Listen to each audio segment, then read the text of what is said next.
The second house in Vedic astrology is known as Dhana Bhava. It represents wealth, speech, family, stored resources, and personal values. If the first house represents the self, the second house represents what sustains the self. It shows how you survive, how you store, how you accumulate.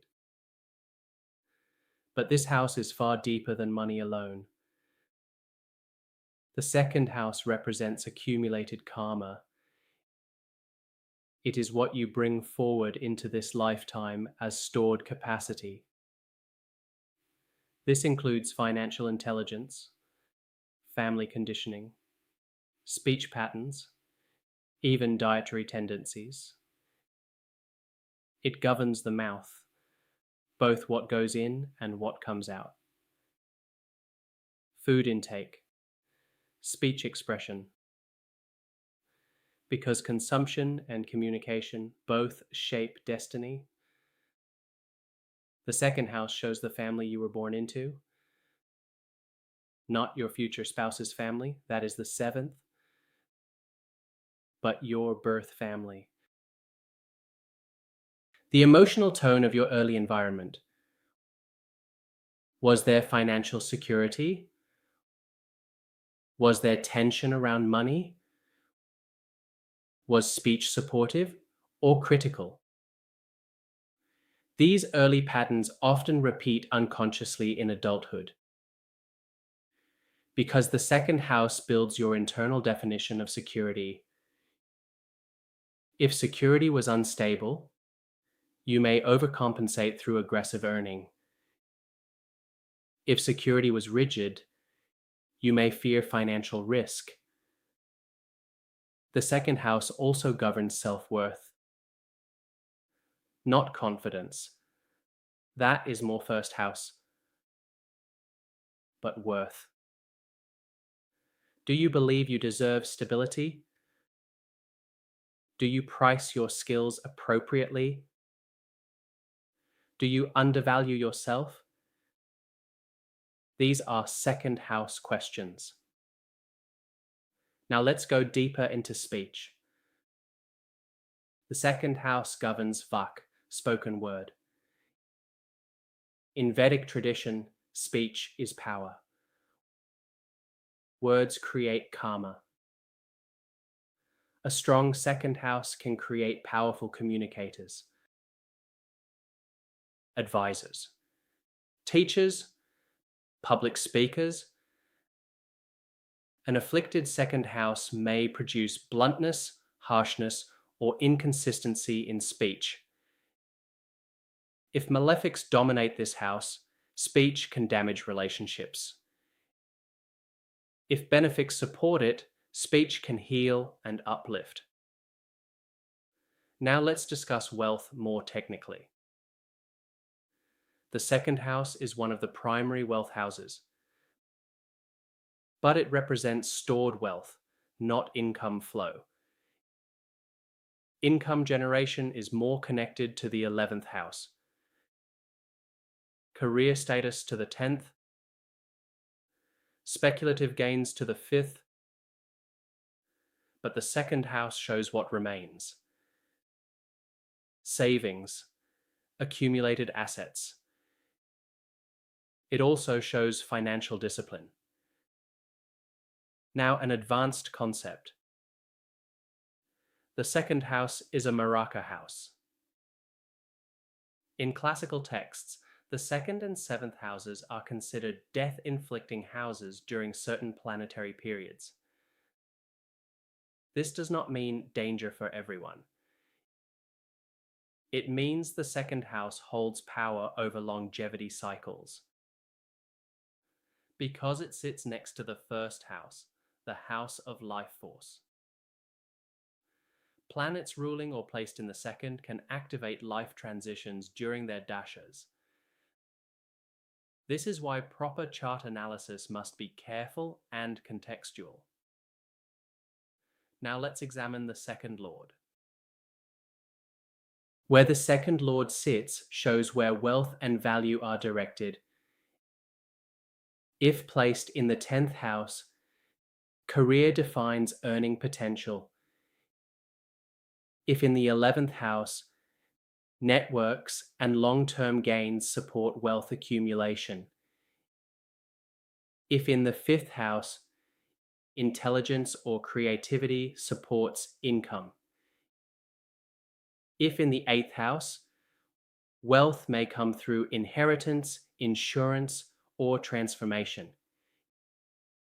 If in the 12th house, wealth may fluctuate through expenses, foreign lands, or spiritual pursuits. Now let's examine key house axes. The 2nd and 8th axis is stability versus crisis. The 2nd and 11th axis is accumulation versus expansion.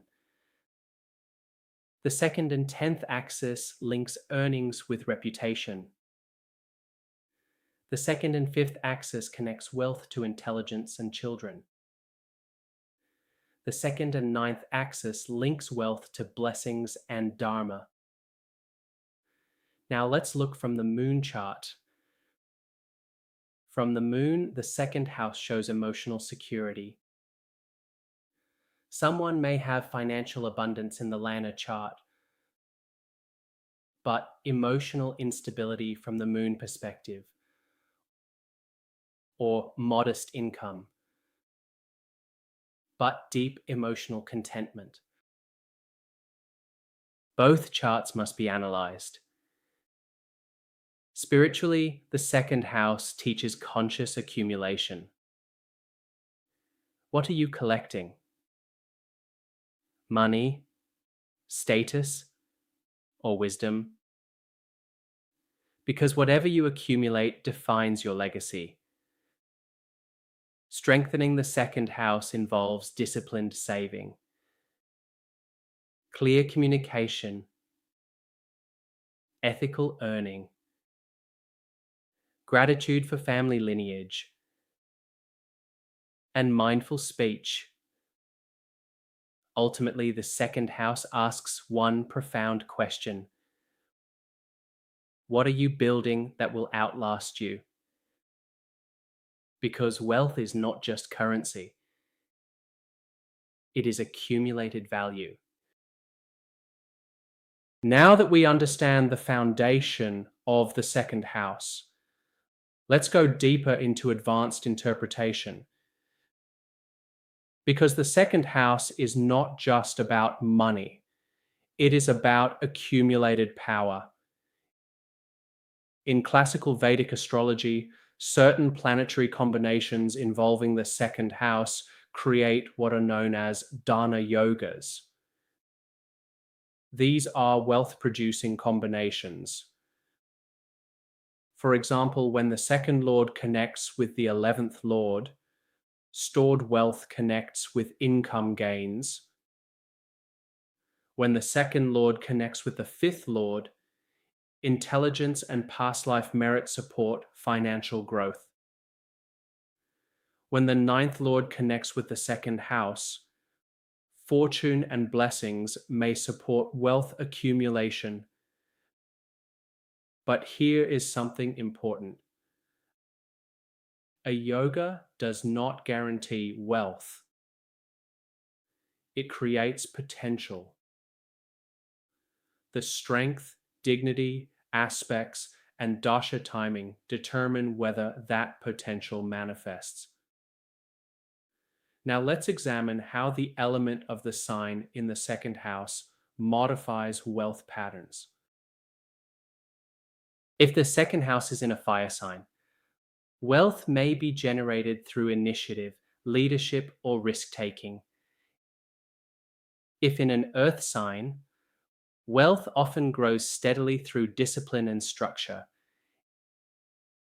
If in an air sign, communication, networking, or intellectual skills may produce income.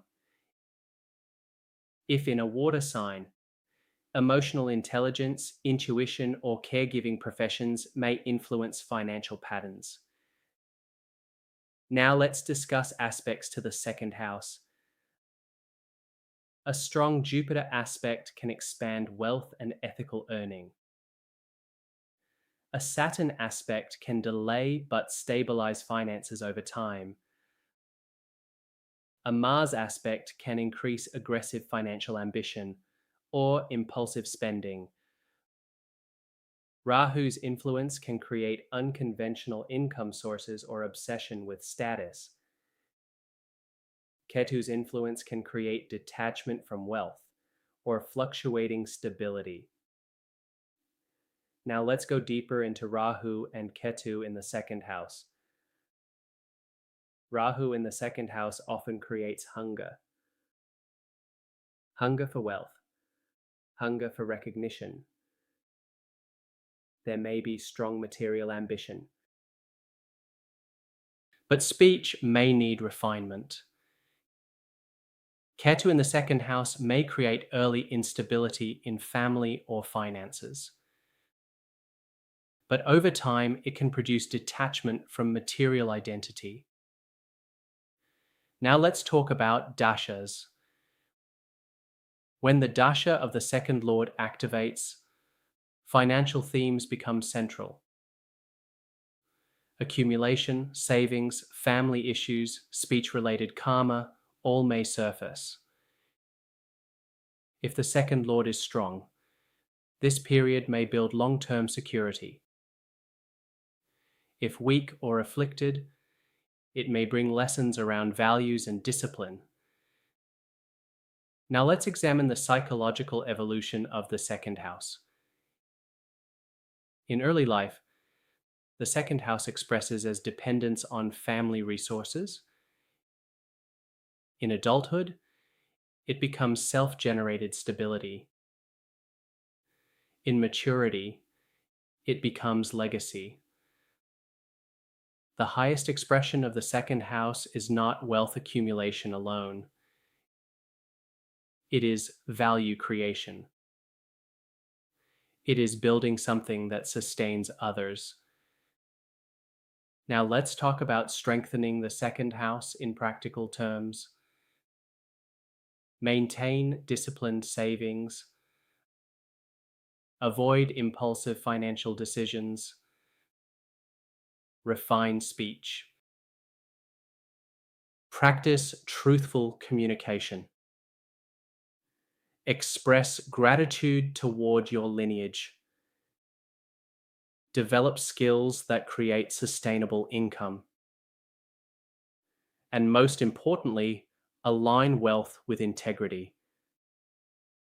Because when money and values conflict, the second house becomes unstable. But when they align, wealth becomes a tool, not a burden. The second house ultimately teaches conscious accumulation. What you gather becomes your foundation. And your foundation determines your future.